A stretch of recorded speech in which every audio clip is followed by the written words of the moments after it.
Cook wasn't waving anything with any vigor. But Jesus. Tim Cook, baby. Tim Cook. I know, man. That's a Red Bull before that wave, man. That was just something. That was brutal.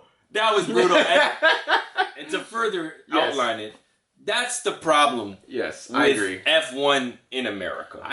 Yes, I agree. That is like the exclamation point. That is first the off, businessman right there. I didn't even know who this guy was. I had to Google it. I'm like, oh, he's the CEO of Apple or whatever.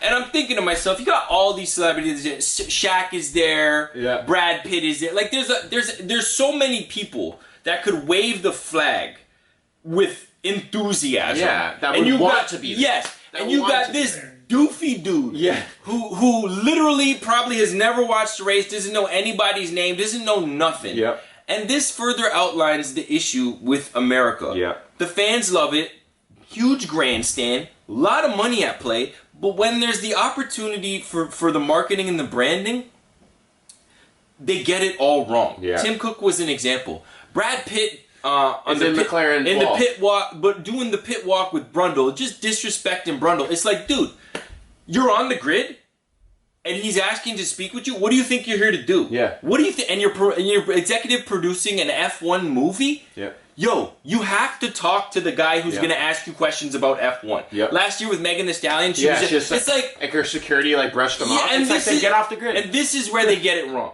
When you look at the races that go on in Europe and that, the soccer stars are there, David Beckham is there, whoever is there, and they give time. Yeah. Regardless of what, Serena Williams, they all just, and I just hate that part.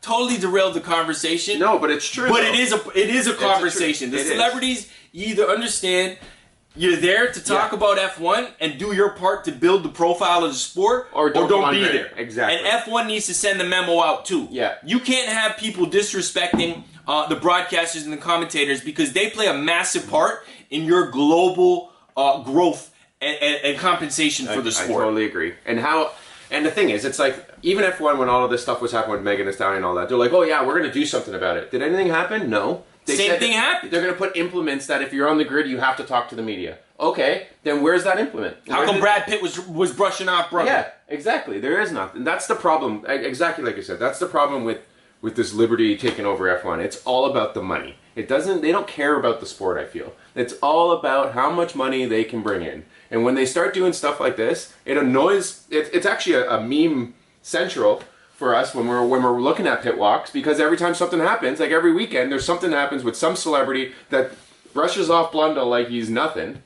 Meanwhile, this guy's been the voice of the sport for 2-3 decades now. And he's not small time. Like in terms of racing, okay, yeah, whatever. But the man sat in the car. He raced on the grid. He almost died in the car a couple times. Exactly. And now his job is to get the best content for the show and ramp up the intensity 20 minutes, 10 minutes before the flag or for the lights go out. And you got these celebs who just literally act like they don't even want to be there. I don't know. I think that is also bad for the sport. But like you said, it's memeable, it's content, it's posts, it's engagement. I guess this is where we're at. Yeah, but it's a respect for the sport at that point. They have no respect for the sport. They're just there to get their own hits on their social media. Like, they're not there for the sport. Right. If you're there for the sport, you would do everything in your power to help the sport grow and bring attention to the sport. Right. When all these celebrities are walking onto the grid and they're just like, no, don't talk to me. It's like, you're disrespecting the sport by not talking to Blundell. You're disrespecting Brundle, first off. You're disrespecting Sky Sports. You're disrespecting F1. You're disrespecting all the drivers on the grid. Yep. You're disrespecting all the mechanics on the grid, all the engineers on the grid. You're disrespecting the fans in the stands, because the fans would give their liver to walk on the grid and be 5 feet away from, a Formula One car. Like, there's just so many things that part of it drove me nuts. And it's happening all the time. It's happening more and more. And like you said, it is sorry to say, it's the U.S. races. You go to a majority of the other races, the celebrities are like, yeah, let's do this. Let's have a talk. Let's shoot the shit. Yeah. But when you go to Europe and all the same thing, everyone is there's history there. Yeah. The North American market for Formula One is very fresh. Right. Very, very fresh. But they're off to a bad start. Exactly. Like, to be honest with you, I listen to Rogan's podcast. I listen to Rogan discuss Formula One from time to time because he's a gearhead. Yeah. He has Porsches. He won't buy a waving a flag. Exactly.